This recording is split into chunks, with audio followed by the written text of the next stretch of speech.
Inamin ng Civil Aviation Authority of the Philippines o CAAP Davao na nagkukulang na sila sa pushcarts sa Davao International Airport sa Davao City.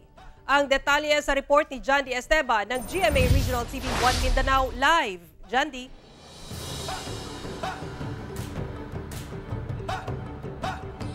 Sara, dahil sa pagdagsa ng maraming pasahero dito sa Davao International Airport ay nagkukulang na sila ng pushcarts ayon yan sa CAAP Davao. Kaya gumawa na lamang sila ng improvised pushcarts habang hinihintay ang pondo para rito.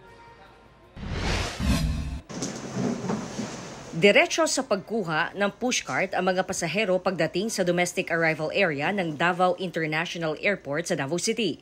Nag-uunahan pa ang iba sa pagkuha ng pushcart, kaya ang mga walang nakuha, maghihintay pa na maibalik ang nagamit ng pushcart. Tante kayo, kaya mo ang mga bagbug at yun kayo sa tanan. Ang CAAP Davao, aminadong kulang ang pushcart sa paliparan. Sa ngayon, nasa 156 ang kabuoang bilang ng pushcart sa airport.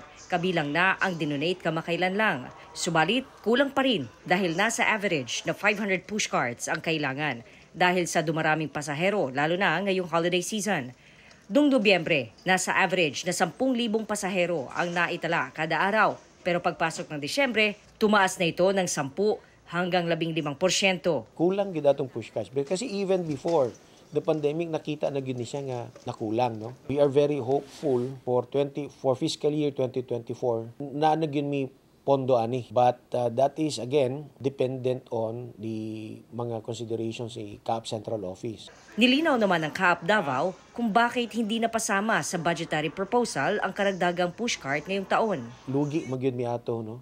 I think for the past 3 years nga nag-pandemic, close to 700 million ang lugi ni Davao alone, Davao International Airport. Ang pushcart, wala gid siya na-consider because there are more other budgetary considerations that were given more preferential attention. Inaasahang nasa 250 na pushcarts ang ipoprocure sa susunod na taon kung maaprubahan na ang budget para dito. Wala pang mag-donate sa January, mag-donate na lang din ako ng additional na 50. Kaya sa ngayon, gumawa ng improvised pushcart ang CAAP Davao na mismong ang staff nito na si Ramon Francisco ang gumawa. Gawa ito mula sa materyales na mga sirang pushcarts at iba pang recycled materials. May capacity ito na 80 kilos. Inaasahang madadagdagan pa ito ng 20 improvised pushcarts.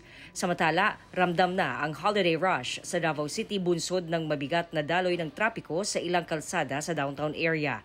Kaya ang ilang pasahero, maliban sa nahihirapang sumakay ng jeep, nasisikipan pa sa gilid ng kalsada dahil sa mga nakapwestong nagtitinda. Lisod jud kaayo.